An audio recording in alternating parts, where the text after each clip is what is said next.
Avez-vous déjà ressenti de l'injustice face à ceux qui vous ont blessé sans raison? La Bible nous enseigne que Dieu veille et agit en faveur de ceux qui lui font confiance. Dans ce message inspirant, le docteur Myles Munroe partage 7 signes révélateurs qui prouvent que Dieu est à l'œuvre pour vous protéger et intervenir face à l'adversité. Découvrez comment reconnaître ces signes et trouver la paix dans la certitude que Dieu prend soin de vous, même dans les moments les plus difficiles. Avant de commencer, abonnez-vous à la chaîne et activez la cloche de notification pour ne rien manquer des prochains messages inspirants. Mesdames et messieurs, aujourd'hui, je veux vous parler d'une invitation, d'un appel à vous rapprocher du Saint-Esprit. Le Saint-Esprit n'est pas un mystère lointain ni une puissance abstraite. Non, le Saint-Esprit est une partie vivante et respirante de la Trinité qui cherche activement à s'engager avec vous chaque jour. Mais la question est de savoir si vous êtes prêt à faire ce qu'il faut pour vous rapprocher de lui. Commençons par reconnaître qui est le Saint-Esprit. Il n'est pas une simple force ou énergie. C'est une personne. Il parle, il guide, il réconforte et il donne du pouvoir. Imaginez essayer de construire une relation avec quelqu'un que vous ne reconnaissez pas comme réel. La première étape pour se rapprocher du Saint-Esprit est de l'honorer en tant que personne, et non pas seulement en tant que quelque chose que Dieu envoie. Deuxièmement, l'intimité avec le Saint-Esprit exige de la cohérence. Les relations prospèrent grâce au temps et à l'attention. Si vous voulez vous rapprocher, vous devez cultiver des habitudes quotidiennes de prière, d'adoration et de méditation sur la parole. Le Saint-Esprit habite dans une atmosphère d'abandon et d'adoration, mais pour vraiment expérimenter la proximité, vous devez abandonner votre volonté. Le Saint-Esprit n'est pas un passager dans votre vie, il est le pilote. S'abandonner à lui signifie abandonner le contrôle et le laisser vous guider, même lorsque le chemin est incertain. Comprenez-vous son rôle dans votre vie? Le Saint-Esprit n'est pas seulement votre guide, il est votre enseignant, votre défenseur et votre facilitateur. Les Écritures nous enseignent que l'Esprit révèle les mystères et nous donne le pouvoir de vivre victorieusement. Si vous voulez marcher étroitement avec lui, plongez dans la parole pour comprendre qui il est. Un cœur pur est sa demeure. Le Saint-Esprit est saint, il prospère dans un environnement de pureté. Nous devons donc vivre une vie de repentance et de pardon, protégeant nos cœurs de l'amertume, de l'orgueil et du péché. Il ne s'arrête pas là. L'obéissance est essentielle. Lorsque l'Esprit parle, vous devez agir. Retarder l'obéissance est une désobéissance. Si vous voulez faire l'expérience de sa présence, vous devez être prêt à répondre à sa promptitude, même lorsque cela n'est pas pratique ou nécessite un sacrifice. Finalement, Dieu ne nous a jamais conçus pour parcourir ce voyage seul. La communion avec d'autres croyants remplis de l'Esprit maintient la flamme vivante. Leurs témoignages, leurs prières et leurs responsabilités vous encourageront et vous aiguiseront dans votre marche. Mes amis, le Saint-Esprit est le don le plus précieux que Dieu ait fait aux croyants. Il est la présence de Dieu en vous, transformant votre cœur et vous donnant le pouvoir d'accomplir votre mission divine. Mais il ne se rapproche que de ceux qui le cherchent intentionnellement, passionnément et avec obéissance. Que aujourd'hui soit le début d'une relation plus profonde avec lui. Faites ces choses, et je vous promets que votre vie ne sera plus jamais la même. Le Saint-Esprit est l'un des aspects les plus mal compris et les plus négligés de la foi chrétienne. Beaucoup de gens le voient comme une influence vague ou une force abstraite, mais cette perception limite le pouvoir transformateur qu'il apporte dans nos vies. Pour vraiment se rapprocher du Saint-Esprit, nous devons d'abord le reconnaître comme une personne, un être divin vivant avec des émotions, des intentions et une présence active dans le monde. Cette compréhension pose les bases d'une relation intime et fructueuse avec lui. Quand nous pensons à une personne, nous imaginons quelqu'un avec qui nous pouvons nous identifier, quelqu'un avec qui nous pouvons parler, apprendre et partager des expériences. Le Saint-Esprit, en tant que troisième personne de la Trinité, incarne toutes ces qualités. Il n'est pas un cela ou une simple extension de la puissance de Dieu. Il est Dieu lui-même, coégal et coéternel avec le Père et le Fils. Dans Jean 14, 16-17, Jésus a dit, « Et je prierai le Père, et il vous donnera un autre consolateur, pour qu'il demeure éternellement avec vous, l'Esprit de vérité. » Remarquez que Jésus se réfère au Saint-Esprit comme un « il », soulignant sa personnalité. Le mot « un autre » dans ce passage implique également que le Saint-Esprit assumerait un rôle similaire à celui de Jésus, qui marchait, parlait, et avait des relations personnelles avec ses disciples. Cette compréhension est vitale, car elle change notre façon de l'approcher. Si nous voyons le Saint-Esprit comme une personne, nous sommes plus susceptibles d'interagir avec lui de manière relationnelle. Nous l'invitons dans notre vie quotidienne, nous parlons avec lui dans la prière, et nous écoutons sa voix. De nombreux croyants ne parviennent pas à expérimenter la profondeur de la puissance de l'Esprit parce qu'ils le traitent comme un concept plutôt que comme un compagnon. Lorsque nous réduisons le Saint-Esprit à une force, nous limitons notre capacité à reconnaître son implication dans nos vies. Une force ne peut pas réconforter, enseigner ou intercéder en votre faveur, mais le Saint-Esprit fait toutes ces choses et plus encore. L'un des aspects les plus profonds de la personnalité du Saint-Esprit est sa capacité à ressentir des émotions. Éphésiens 4h30 nous avertit de ne pas attrister le Saint-Esprit de Dieu. Ce verset révèle que l'Esprit peut éprouver du chagrin et des émotions. Seule une personne peut ressentir. Lorsque nous agissons de manière contraire à celle de Dieu, nous blessons le Saint-Esprit. En comprenant cela, nous réalisons la profondeur de sa relation avec nous. Il n'est pas un observateur distant, mais un participant actif dans nos vies, profondément investi dans notre croissance spirituelle et notre bien-être.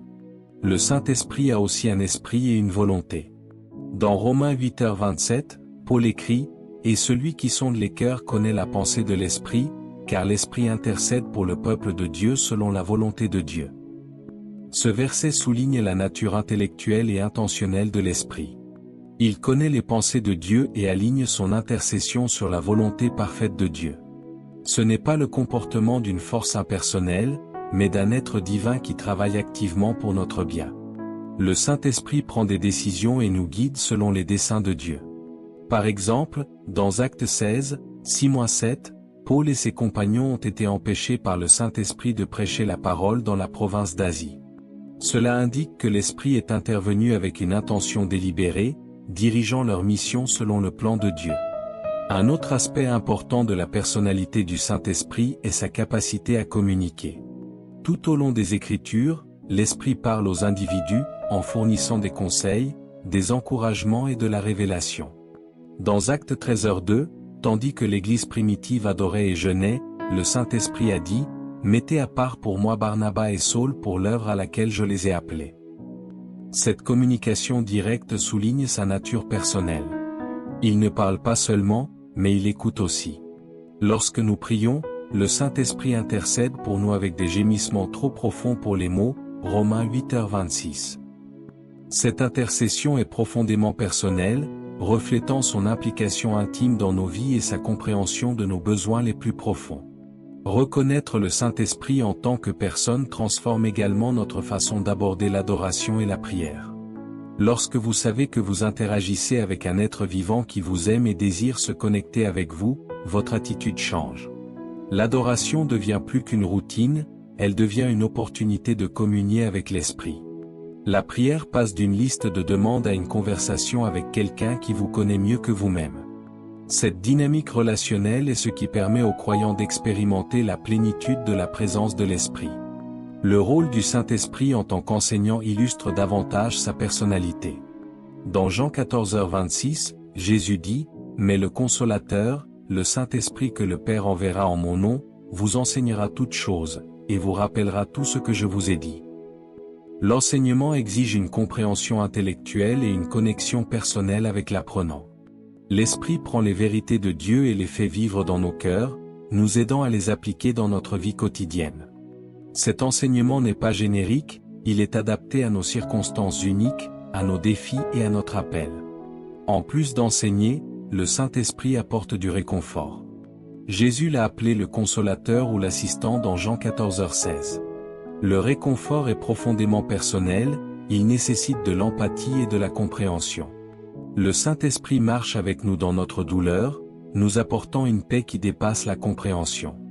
Il nous rassure de la présence de Dieu dans les moments les plus sombres de notre vie, nous rappelant que nous ne sommes jamais seuls. Une force ne peut pas consoler ou faire preuve d'empathie, mais le Saint-Esprit le fait parce qu'il est une personne. L'un des aspects les plus remarquables de la personnalité du Saint-Esprit est son désir de relation. Il ne s'impose pas à nous, mais attend que nous l'invitons dans nos vies.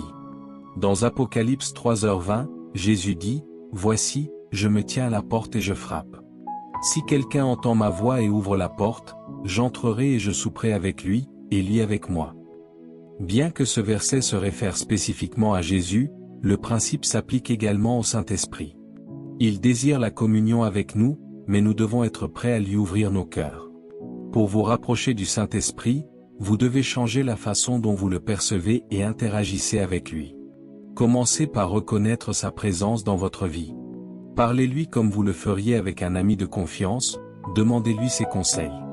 Écoutez sa voix et répondez à ses incitations. Passez du temps dans l'adoration, en l'invitant à remplir votre cœur et votre esprit. Étudiez les Écritures pour comprendre son caractère et son rôle, et soyez sensible à la façon dont il travaille en vous et autour de vous. Reconnaître le Saint-Esprit en tant que personne signifie également le traiter avec révérence.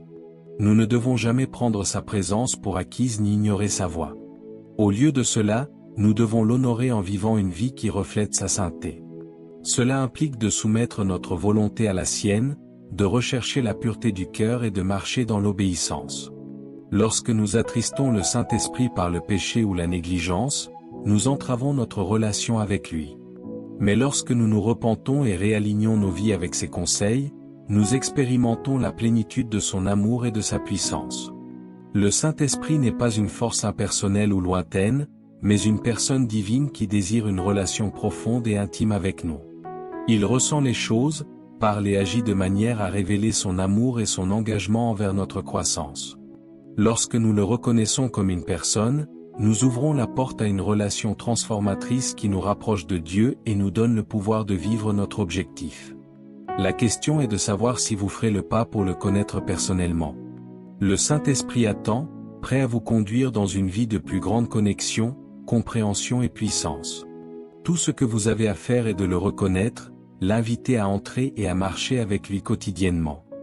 Développer une pratique quotidienne d'intimité avec le Saint-Esprit est essentiel pour cultiver une relation plus profonde et plus significative avec lui. Comme toute relation significative dans nos vies, l'intimité avec le Saint-Esprit exige de l'intentionnalité, du temps et des efforts constants. Ce n'est pas un événement ponctuel ou un engagement sporadique, mais une quête quotidienne qui devient le fondement d'une vie de croissance spirituelle, de paix et de puissance. Sans cette connexion quotidienne intentionnelle, il est facile de sombrer dans la sécheresse spirituelle ou la religiosité routinière qui manque de la présence transformatrice de Dieu. La première étape dans le développement de cette pratique est de donner la priorité au Saint-Esprit. Dans notre monde occupé, le temps est l'une des ressources les plus précieuses dont nous disposons, et la façon dont nous l'allouons révèle ce qui compte le plus pour nous. Une pratique quotidienne d'intimité avec l'Esprit commence par réserver du temps spécifiquement pour lui, que ce soit tôt le matin, pendant un moment calme de la journée ou avant de dormir.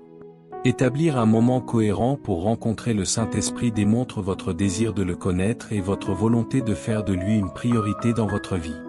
Ce temps devient sacré, un espace où les distractions sont mises de côté et votre concentration est pleinement sur la présence de l'Esprit. Pendant ce temps, la prière devient le principal moyen de communion.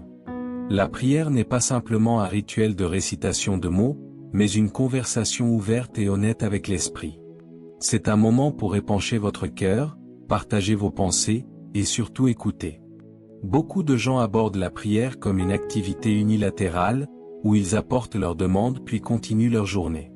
Mais l'intimité avec le Saint-Esprit implique d'écouter autant que de parler. Cela nécessite des moments de silence, où vous apaisez votre esprit et lui permettez de parler à votre cœur. Sa voix peut venir comme un doux murmure, une pensée qui s'aligne avec les Écritures, ou un sentiment de paix et de direction. En créant un espace pour écouter, vous montrez que vous appréciez ses conseils et le reconnaissez comme un participant actif dans la conversation. L'adoration est un autre moyen puissant de cultiver l'intimité avec le Saint-Esprit. L'adoration quotidienne ne se limite pas à chanter des chansons dans un cadre religieux, c'est une attitude du cœur qui exalte Dieu et invite sa présence. Lorsque vous prenez le temps d'adorer le Saint-Esprit, vous reconnaissez sa valeur et son rôle dans votre vie, que ce soit en chantant, en exprimant votre gratitude ou en méditant sur sa grandeur. L'adoration crée un environnement où l'Esprit se sent le bienvenu pour demeurer. La Bible nous enseigne que Dieu habite les louanges de son peuple, Psaume 22h3. Lorsque vous adorez, vous invitez l'Esprit à remplir l'atmosphère de votre vie, en la transformant par sa présence. S'engager avec la parole de Dieu est un autre aspect essentiel de la construction de l'intimité avec le Saint-Esprit. Les Écritures ne sont pas simplement des textes historiques ou des lignes directrices morales, elles sont la parole vivante de Dieu, inspirée par l'Esprit lui-même. Lorsque vous lisez et méditez la Bible, vous vous engagez avec les pensées, le caractère et la volonté du Saint-Esprit. Il utilise la parole pour révéler la vérité, convaincre du péché et donner une direction. Le temps quotidien dans la parole permet à l'Esprit de vous parler personnellement, en appliquant ces vérités à vos circonstances uniques. Pendant que vous méditez sur les Écritures, demandez au Saint-Esprit d'ouvrir votre compréhension et d'éclairer sa signification.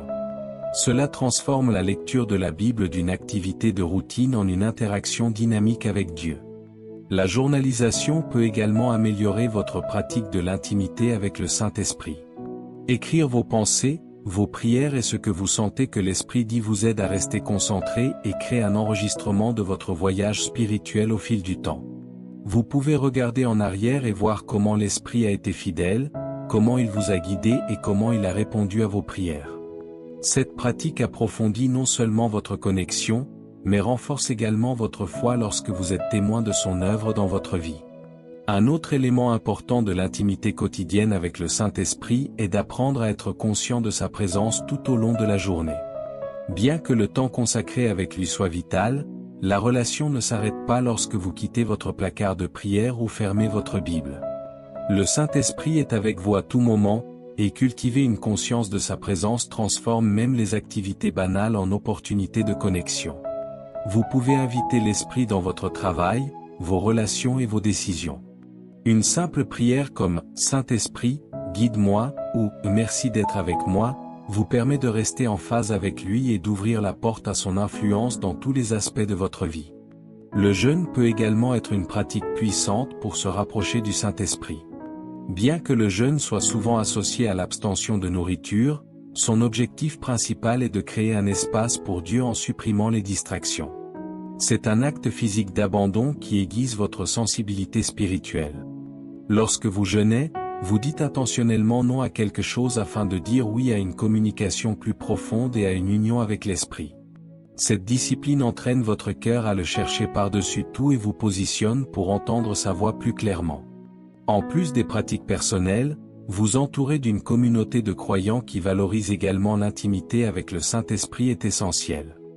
La communion avec d'autres personnes qui poursuivent l'Esprit encourage et renforce votre foi, que ce soit par le biais de petits groupes de prière, de rassemblements ou de conversations informelles. Être dans un environnement où la présence de l'Esprit est célébrée vous aide à grandir dans votre propre marche. La Bible nous rappelle que « le faire aiguise le faire », Proverbe 27, 17. Lorsque vous partagez vos expériences, vos idées et vos défis avec d'autres, vous inspirez et êtes inspiré à vous enfoncer plus profondément dans la présence de l'Esprit. L'un des aspects les plus difficiles mais les plus gratifiants de l'intimité quotidienne avec le Saint-Esprit est de renoncer à votre volonté. La véritable intimité exige de la vulnérabilité et une volonté de lâcher prise. Chaque jour, vous avez l'occasion de soumettre vos plans, vos désirs et vos préférences à la direction de l'Esprit. Cela peut impliquer de faire des choix difficiles, de faire un pas dans la foi ou de laisser tomber les choses qui entravent votre relation avec lui. Renoncer à votre volonté aligne votre cœur sur les desseins de Dieu et permet à l'Esprit d'œuvrer puissamment en vous et à travers vous. Enfin, la gratitude est une attitude clé pour cultiver l'intimité avec le Saint-Esprit. Lorsque vous prenez le temps chaque jour de le remercier pour sa présence, ses conseils et ses bénédictions, vous développez un cœur réceptif à son travail. La gratitude déplace votre attention de ce qui vous manque à ce que vous avez, favorisant une prise de conscience de sa bonté et de sa fidélité. Cette attitude ouvre la porte à une connexion plus profonde, alors que l'Esprit se délecte d'un cœur reconnaissant. Développer une pratique quotidienne d'intimité avec le Saint-Esprit ne consiste pas à suivre une formule rigide, mais à créer un style de vie qui donne la priorité à sa présence. Cela nécessite de la cohérence, de l'intentionnalité et un désir sincère de le connaître davantage. À mesure que vous investissez du temps et des efforts dans cette relation, vous commencerez à expérimenter la puissance de l'Esprit, la paix et la guidance de manière à transformer votre vie. Plus vous vous rapprochez de lui, plus vous découvrirez les profondeurs de son amour, de sa sagesse et de sa compagnie. Dans ce lieu d'intimité, vous trouverez la force et la clarté pour marcher avec confiance dans la volonté de Dieu. Soumettre votre volonté à la volonté de Dieu est l'un des actes de foi les plus profonds et les plus transformateurs qu'un croyant puisse entreprendre. Il ne s'agit pas simplement de renoncer au contrôle, mais d'aligner vos désirs, vos plans et vos décisions avec les desseins et les plans de Dieu. La véritable soumission est un processus continu qui exige de l'humilité, de la confiance et un engagement inébranlable à suivre la direction du Saint-Esprit, même lorsque cela est inconfortable ou difficile. C'est par cet acte de soumission que nous expérimentons la plénitude de la présence et de la puissance de Dieu dans nos vies. Au cœur de l'abandon de votre volonté se trouve la reconnaissance que les plans de Dieu sont bien plus grands et plus sages que les nôtres. Ésaïe 55, 8-9 nous le rappelle, « Car mes pensées ne sont pas vos pensées, et vos voies ne sont pas mes voies, déclare l'Éternel. Autant les cieux sont élevés au-dessus de la terre, autant mes voies sont élevées au-dessus de vos voies, et mes pensées au-dessus de vos pensées. » Ce passage nous invite à faire confiance à la sagesse infinie de Dieu, même lorsque sa direction ne correspond pas à nos préférences ou à notre compréhension. L'abandon nous oblige à abandonner notre besoin de contrôler chaque aspect de notre vie et à placer plutôt notre confiance en celui qui connaît la fin depuis le début. Abandonner votre volonté commence souvent par une décision d'abandonner les ambitions et les désirs personnels qui entrent en conflit avec les desseins de Dieu. Cela ne signifie pas abandonner les rêves ou les objectifs, mais les soumettre à Dieu pour qu'ils soient affinés. Lorsque vous invitez le Saint-Esprit à examiner votre cœur, il révèle les domaines dans lesquels votre volonté pourrait être en décalage avec la sienne. Ce processus peut être difficile, car il peut nécessiter d'abandonner des choses auxquelles vous vous êtes fermement accroché. Relations, aspirations professionnelles, habitudes ou même attitudes. Cependant, abandonner ces domaines permet à Dieu de les remplacer par quelque chose de bien plus grand, sa volonté parfaite pour votre vie. L'un des aspects clés de l'abandon est l'obéissance. L'obéissance est l'expression pratique de l'abandon, où vous agissez selon les incitations et les conseils du Saint-Esprit, même lorsque c'est difficile ou n'a pas de sens. La Bible est remplie d'exemples d'individus qui ont abandonné leur volonté à Dieu à travers l'obéissance. La volonté d'Abraham de sacrifier Isaac est une démonstration profonde de confiance et d'abandon. Malgré le fait de ne pas comprendre pourquoi Dieu lui demanderait de sacrifier son fils, Abraham a choisi d'obéir, en croyant que les promesses et les desseins de Dieu prévaudraient. Cet acte d'obéissance a non seulement approfondi la relation d'Abraham avec Dieu, mais a également révélé la fidélité de Dieu en fournissant un bélier en remplacement. L'abandon nécessite également la foi. La foi que les plans de Dieu sont bons, même lorsqu'ils impliquent des épreuves, des retards ou des pertes. Faire confiance à la volonté de Dieu signifie croire qu'il fait concourir toutes choses à votre bien, Romains 8h28, même lorsque les circonstances suggèrent le contraire. Il est facile de se rendre quand tout va bien, mais la véritable reddition est testée dans les moments d'incertitude, de difficulté ou de perte. C'est dans ces moments-là que votre foi dans le caractère et les promesses de Dieu devient l'encre qui vous maintient ancré. Un autre élément essentiel de l'abandon de votre volonté est l'humilité. L'humilité reconnaît que vous n'êtes pas l'autorité ultime dans votre vie et que la souveraineté de Dieu règne en maître. C'est la volonté de dire, non pas ma volonté, mais la tienne soit faite, comme Jésus a prié dans le jardin de Gethsémanée, Luc 22h42. Dans ce moment d'angoisse, Jésus a démontré l'acte ultime de soumission en choisissant d'aligner sa volonté avec le plan du Père, même si cela signifiait endurer la croix.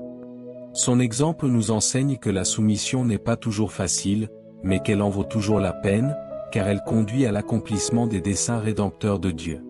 Abandonner sa volonté implique également de renoncer à la peur de l'inconnu. Beaucoup de gens résistent à la soumission parce qu'ils ont peur de perdre le contrôle ou s'inquiètent de l'endroit où Dieu pourrait les conduire. Mais la peur est l'ennemi de la foi, et elle entrave l'œuvre du Saint-Esprit dans votre vie. La Bible nous rassure que les plans de Dieu sont non seulement plus élevés que les nôtres, mais aussi remplis d'espoir et d'un avenir, Jérémie 29, 11.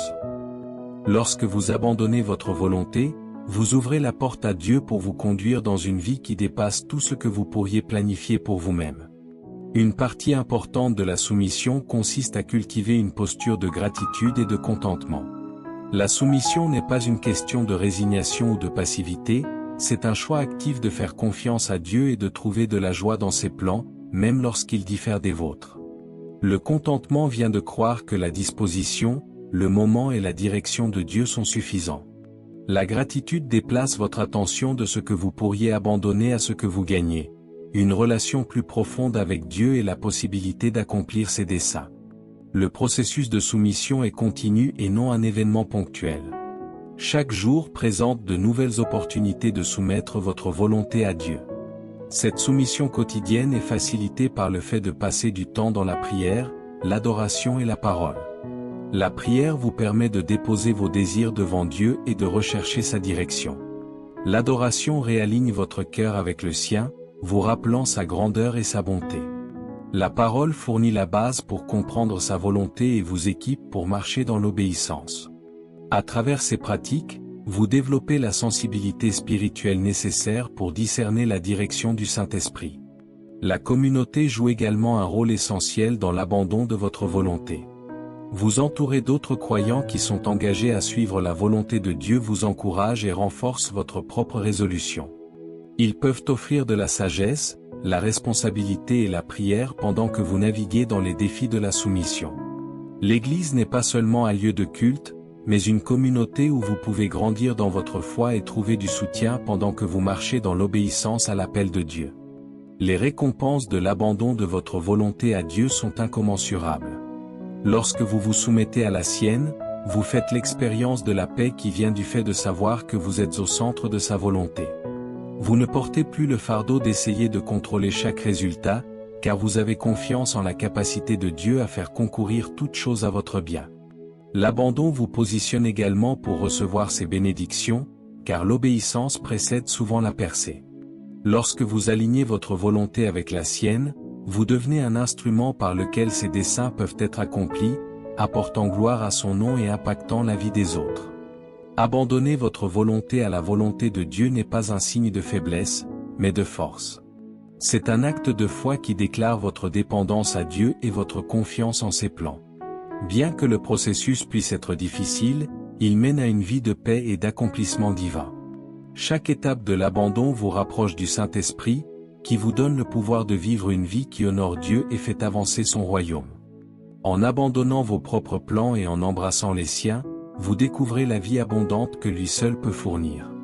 Chercher à comprendre le rôle du Saint-Esprit est fondamental pour approfondir votre relation avec lui et expérimenter la plénitude de sa présence dans votre vie. De nombreux croyants connaissent le Saint-Esprit comme faisant partie de la Trinité, mais ne parviennent pas à saisir la profondeur de son travail, son caractère et son but. Comprendre son rôle transforme notre façon de vivre, de prier, d'adorer et d'interagir avec Dieu. Cela change notre perspective de voir le Saint-Esprit comme un concept lointain à l'expérimenter comme un compagnon proche et actif dans tous les aspects de la vie. Le Saint-Esprit est souvent appelé le consolateur, l'avocat, l'aide et l'esprit de vérité. Chacun de ces titres révèle des aspects clés de son rôle. En tant que consolateur, le Saint-Esprit apporte paix et réconfort, en particulier pendant les périodes d'épreuve et d'incertitude. Sa présence nous rappelle que nous ne sommes jamais seuls, quelle que soit la difficulté de nos circonstances. Ce rôle devient évident dans les moments de perte, d'anxiété ou de peur, lorsque l'esprit procure un sentiment surnaturel de calme qui dépasse la compréhension humaine. Le reconnaître comme votre consolateur vous permet de vous tourner vers lui en toute confiance, sachant qu'il vous portera à travers les défis de la vie. En tant qu'avocat, le Saint-Esprit agit comme notre soutien divin, se tenant à nos côtés et pour nous. Dans Jean 14h16, Jésus a décrit l'Esprit comme un autre avocat qui serait avec nous pour toujours. Ce rôle souligne sa participation active dans l'orientation, l'intercession pour les croyants. Lorsque vous faites face à des batailles spirituelles, à des décisions ou à des moments de faiblesse, le Saint-Esprit est votre avocat, vous apportant sagesse, force et encouragement. Il vous rappelle votre identité en Christ et vous équipe pour surmonter les obstacles qui menacent votre foi. Le rôle du Saint-Esprit en tant qu'aide est peut-être l'un des aspects les plus pratiques de son travail. Il nous aide dans nos faiblesses et nous donne le pouvoir de faire ce que nous ne pouvons pas accomplir par nous-mêmes. Romains 8h26 le souligne en déclarant, « De même, l'Esprit nous aide dans notre faiblesse. Nous ne savons pas ce que nous devons demander dans nos prières, mais l'Esprit lui-même intercède pour nous par des gémissements sans parole. » Cela souligne l'implication de l'Esprit dans notre croissance spirituelle et nos luttes quotidiennes, qu'il s'agisse de trouver les mots pour prier, de naviguer dans des situations complexes ou de vaincre le péché. Le Saint-Esprit est toujours disponible pour aider. Comprendre le Saint-Esprit en tant qu'esprit de vérité est crucial pour discerner la volonté de Dieu et éviter la tromperie. Jésus a dit dans Jean 16h13, « Mais quand il viendra, l'Esprit de vérité, il vous conduira dans toute la vérité. » L'Esprit illumine la vérité de la parole de Dieu et nous aide à l'appliquer à nos vies. Il révèle les significations plus profondes des Écritures, nous convainc du péché et nous maintient alignés avec les normes de Dieu. Dans un monde rempli de voix et d'opinions contradictoires, l'Esprit de vérité apporte la clarté et nous ancre dans ce qui est éternel et immuable. Un autre aspect essentiel du rôle du Saint-Esprit est son travail de régénération et de sanctification. Il est celui qui apporte la vie spirituelle à ceux qui sont morts dans le péché, transformant les cœurs et attirant les gens à Christ. Lorsque vous êtes devenus croyants, c'est le Saint-Esprit qui vous a convaincu de votre besoin de salut et vous a permis de répondre par la foi. Ce rôle ne s'arrête pas à la conversion. L'Esprit continue à travailler en vous, façonnant votre caractère pour refléter le Christ. Ce processus de sanctification consiste à vous convaincre de péché, vous donnant le pouvoir de résister à la tentation et de produire le fruit de l'Esprit dans votre vie. Amour, joie, paix, patience, bonté, fidélité, douceur et maîtrise de soi, Galates 5, 22-23. Le Saint-Esprit équipe également les croyants de dons spirituels pour l'édification de l'Église et l'avancement du royaume de Dieu. Ces dons, décrits dans des passages comme 1 Corinthiens 12, incluent la sagesse, la connaissance, la foi, la guérison, la prophétie, et plus encore. L'Esprit distribue ces dons comme il le veut, permettant à chaque croyant de contribuer de manière unique au corps du Christ. Comprendre son rôle dans les dons vous permet d'opérer en toute confiance dans les capacités qu'il vous a données, sachant qu'elles ne sont pas pour votre gloire, mais pour la gloire de Dieu et le service des autres. Un aspect profond du rôle du Saint-Esprit est sa direction et sa prise de décision. La vie est pleine de choix, dont certains ont des conséquences de grande portée. Le Saint-Esprit fournit le discernement, vous aidant à distinguer ce qui est bon, meilleur et meilleur selon la volonté de Dieu. Acte 16, 6-7 démontre cette direction lorsque l'Esprit a empêché Paul et ses compagnons de prêcher dans certaines régions, les dirigeant plutôt vers la Macédoine. Cela montre que le Saint-Esprit est profondément impliqué dans la direction de nos chemins lorsque nous nous soumettons à lui. L'Esprit joue également un rôle crucial dans l'autonomisation des croyants pour le ministère et la mission. Jésus a demandé à ses disciples d'attendre le Saint-Esprit avant de commencer leur mission, en disant « Mais vous recevrez une puissance, le Saint-Esprit venant sur vous, et vous serez mes témoins » Acte 1h8.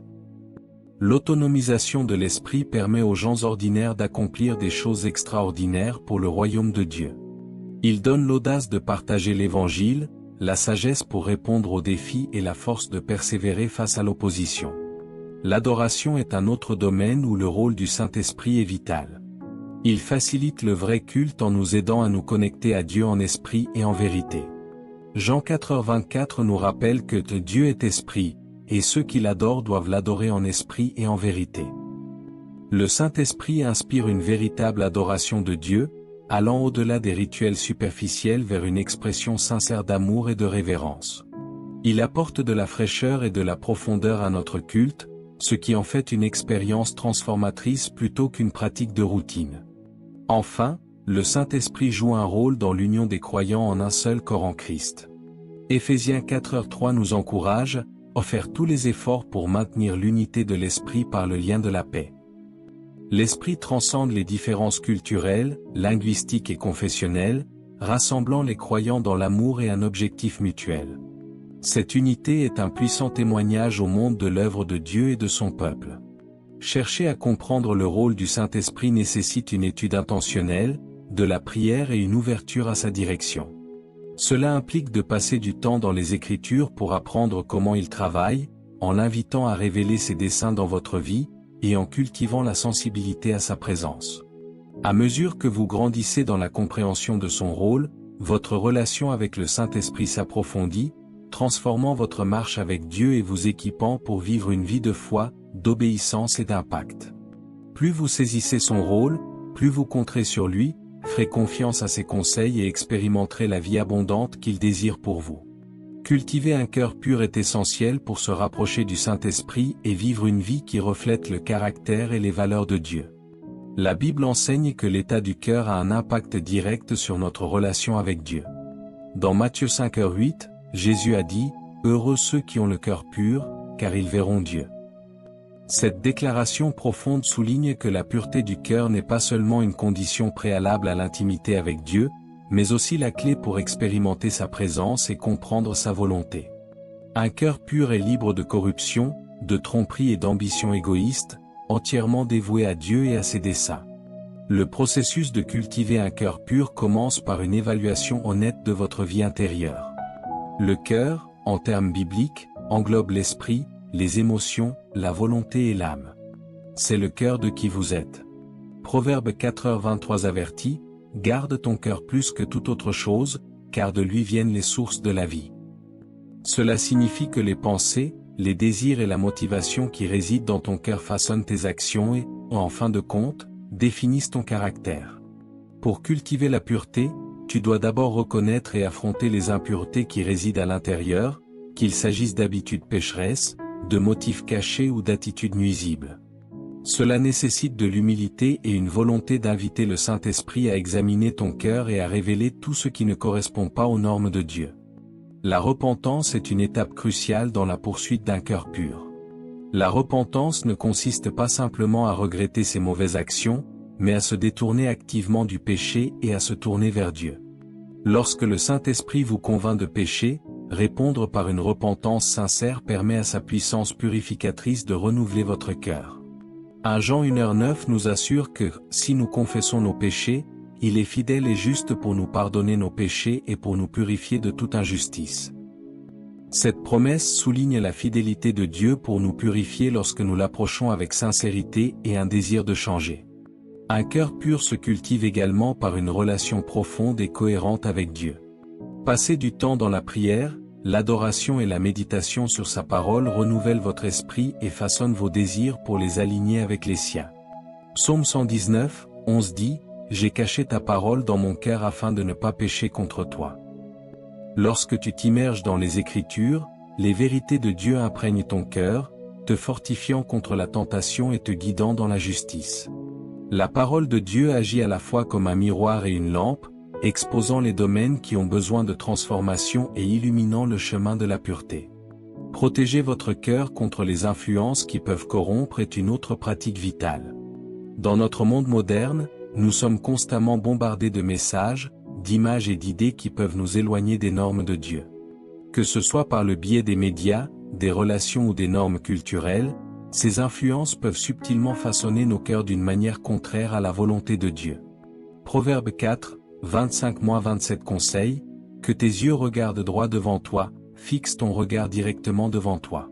Pense soigneusement au chemin pour tes pieds, et que toutes tes voies soient fermes. Ne te détourne ni à droite ni à gauche, garde ton pied du mal. Cela signifie être intentionnel sur ce que tu laisses entrer dans ton cœur et ton esprit, en choisissant de te concentrer sur les choses qui sont vraies, nobles, justes, pures, aimables, admirables, excellentes et dignes de louange. Philippiens 4h8. Le pardon joue un rôle important dans la culture d'un cœur pur.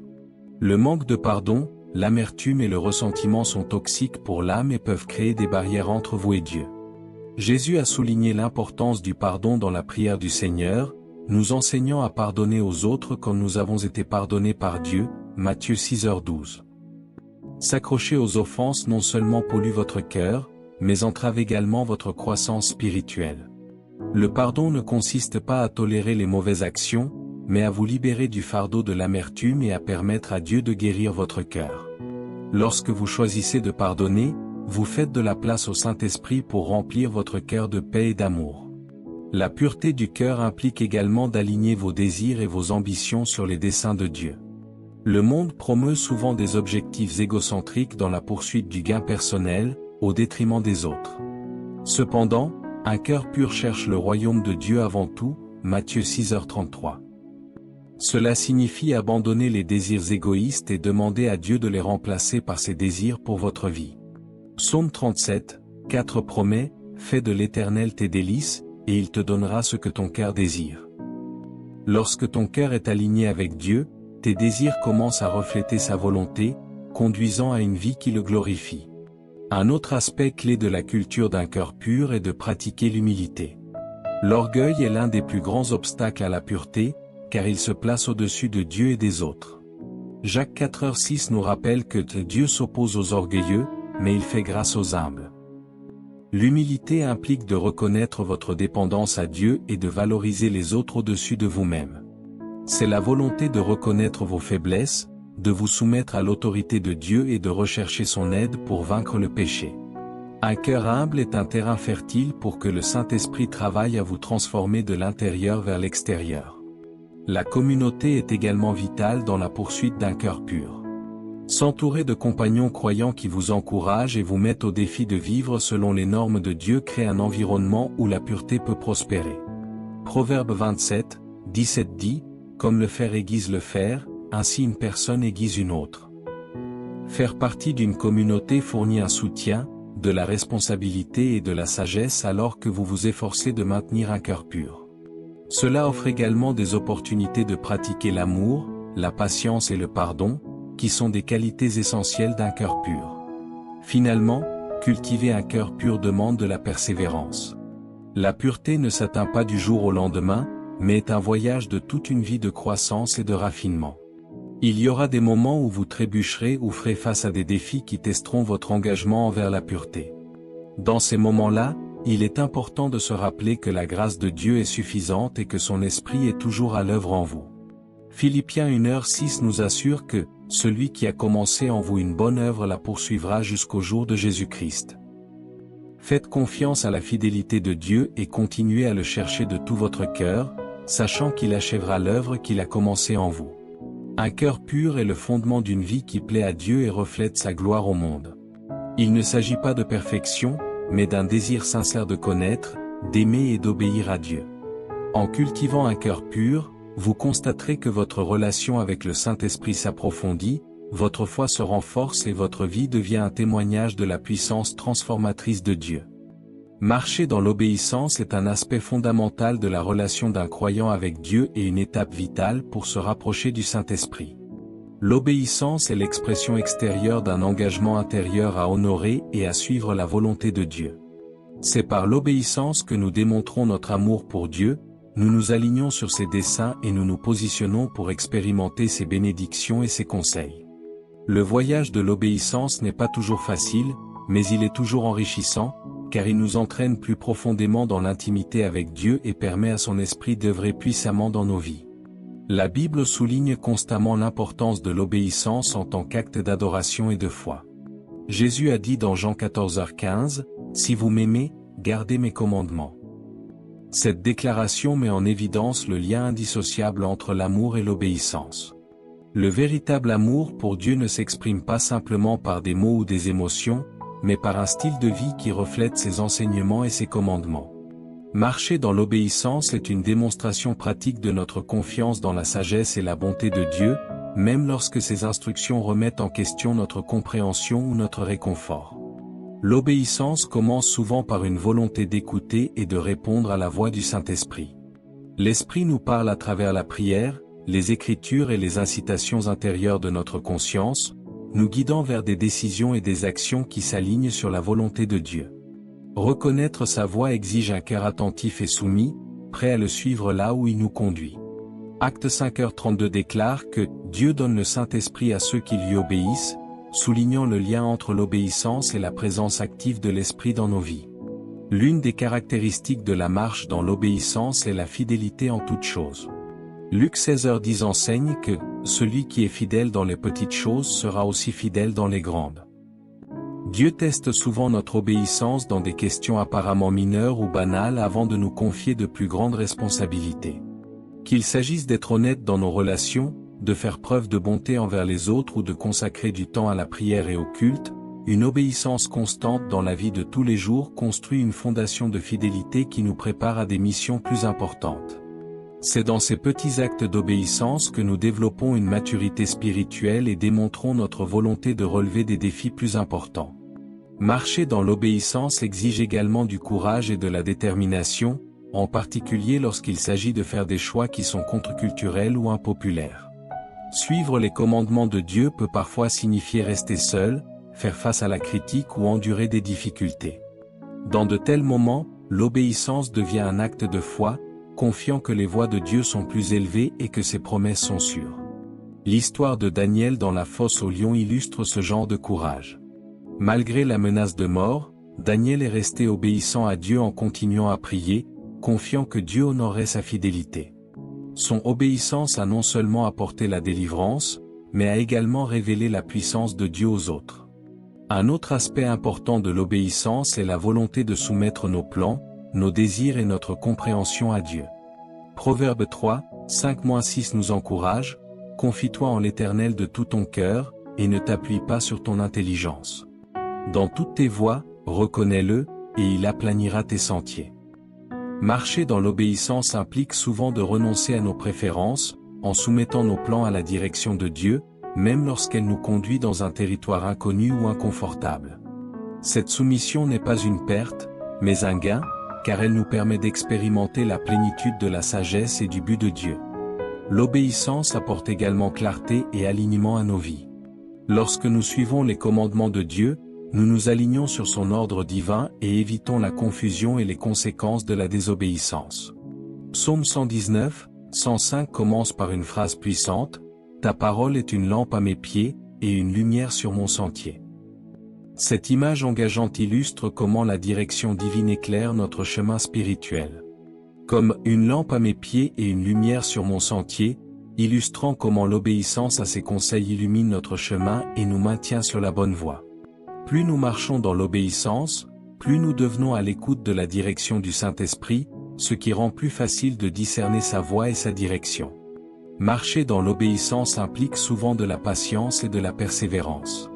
Le timing et les méthodes de Dieu ne sont pas toujours alignés avec nos attentes, et l'obéissance peut nécessiter d'attendre ou d'endurer des difficultés. Le voyage de foi d'Abraham en est un puissant exemple, comme le relate Hébreux 11h8, c'est par la foi qu'Abraham, lors de son appel, obéit et partit sans savoir où il allait. Dieu l'a appelé à quitter sa patrie et a promis de faire de lui le père de nombreuses nations, mais l'accomplissement de cette promesse a pris des décennies. Malgré les retards et les défis, Abraham est resté obéissant, et sa foi lui a été créditée comme justice. Son histoire nous rappelle que l'obéissance ne concerne pas les résultats immédiats, mais une confiance inébranlable dans la fidélité de Dieu. Une autre dimension de l'obéissance est son rôle dans la guerre spirituelle. L'obéissance à Dieu nous protège des stratagèmes de l'ennemi et renforce notre capacité à résister à la tentation. Jacques 4h7 nous instruit, « Soumettez-vous donc à Dieu, résistez au diable, et il fuira loin de vous. » La soumission à Dieu est le fondement d'une résistance efficace contre les forces des ténèbres. Lorsque nous marchons dans l'obéissance, nous sommes couverts par l'autorité de Dieu et équipés de sa puissance pour surmonter les batailles spirituelles. Marcher dans l'obéissance nous positionne également pour recevoir les bénédictions et les promesses de Dieu. Deutéronome 28 décrit les bénédictions qui découlent de l'obéissance, notamment la provision, la protection et la faveur. Tandis que notre motivation première pour l'obéissance devrait être l'amour et la révérence pour Dieu, ces récompenses témoignent de sa bonté et de sa fidélité. L'obéissance ouvre la porte à Dieu pour travailler en nous et à travers nous, permettant à ses desseins de se dérouler d'une manière qui dépasse nos attentes. De plus, l'obéissance a un impact sur ceux qui nous entourent. Notre fidélité à Dieu peut inspirer et encourager les autres à le suivre également. L'obéissance de personnages bibliques comme Noé, Moïse et Esther a non seulement accompli les plans de Dieu pour leur vie, mais a également influencé des nations et des générations entières. De même, notre volonté d'obéir à Dieu peut servir de témoignage de sa grâce et de sa puissance, attirant les autres à lui. Marcher dans l'obéissance consiste à cultiver un cœur entièrement dévoué à Dieu. Il ne s'agit pas de peur, mais d'un désir sincère de lui plaire et de nous aligner sur sa volonté. Même lorsque nous faiblissons, la grâce de Dieu nous permet de revenir à lui et de continuer le chemin de l'obéissance. Alors que nous marchons avec le Saint-Esprit, notre obéissance devient une réponse naturelle à son amour et un chemin vers une communion plus profonde avec lui. Plus nous nous soumettons à sa direction, plus nous expérimentons la vie abondante qu'il promet, une vie marquée par un but, la paix et la joie de vivre en sa présence. Rester en communion avec d'autres croyants est une partie essentielle de la croissance spirituelle. Dieu a conçu l'humanité pour vivre en communauté, reflétant sa nature relationnelle. La communion avec d'autres croyants fournit un encouragement, une responsabilité et une expérience partagée de la présence de Dieu, qui renforce la foi individuelle et collective. L'Église primitive a illustré ce modèle, démontrant comment un corps uni de croyants favorise la vitalité spirituelle et l'œuvre active du Saint-Esprit. Matthieu 18h20 nous rappelle, « Car là où 2 ou 3 sont assemblés en mon nom, je suis au milieu d'eux. » La communion permet d'adorer, de prier et d'étudier la parole de Dieu ensemble. Elle offre également l'opportunité de partager des témoignages inspirants d'évangélisation réussie, comme l'exemple de la conversion de la ville de Ninive après la prédication de Jonas, illustrant la puissance de la foi partagée en communauté. L'adoration partagée élève l'âme, la prière collective renforce la foi, et l'étude en groupe améliore la compréhension spirituelle. Elle apporte aussi soutien et encouragement. La vie de foi comporte souvent des épreuves, des doutes et des batailles spirituelles. Dans ces moments, la présence de croyants solidaires est inestimable. Hébreux 10, 24-25 nous exhorte à nous encourager mutuellement, à l'amour et aux bonnes œuvres, et à ne pas abandonner nos rassemblements. La responsabilité est un autre avantage clé de la communion. Proverbe 27, 17 affirme, « Le fer aiguise le fer, et un homme aiguise le visage de son ami. » La communion fournit un cadre où les croyants peuvent s'encourager, se corriger avec amour et grandir ensemble dans leur foi. Elle favorise aussi l'exercice des dons spirituels décrits dans 1 Corinthiens 12. Ces dons, comme l'enseignement, la prophétie ou le service, trouvent leur pleine expression au sein de la communauté. Enfin, la communion prépare les croyants à la mission et à l'évangélisation. Par exemple, l'histoire de la mission de Paul en Macédoine illustre comment une communauté en prière peut recevoir une direction divine et toucher des vies de manière profonde. Dans Actes 13, 2-3, l'Église pria avant d'envoyer Paul et Barnabas en mission. Cette dynamique demeure actuelle.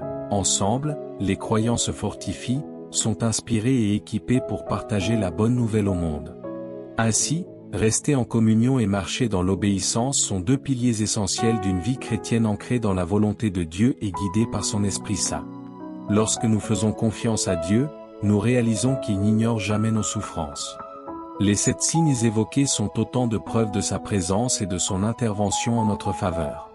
Restez ancrés dans la foi, car Dieu est fidèle et s'occupe de ceux qui vous font du mal. Souvenez-vous, sa justice prévaut toujours. Avez-vous trouvé ces enseignements éclairants? Abonnez-vous à notre chaîne et activez la cloche pour ne pas manquer d'autres messages inspirants.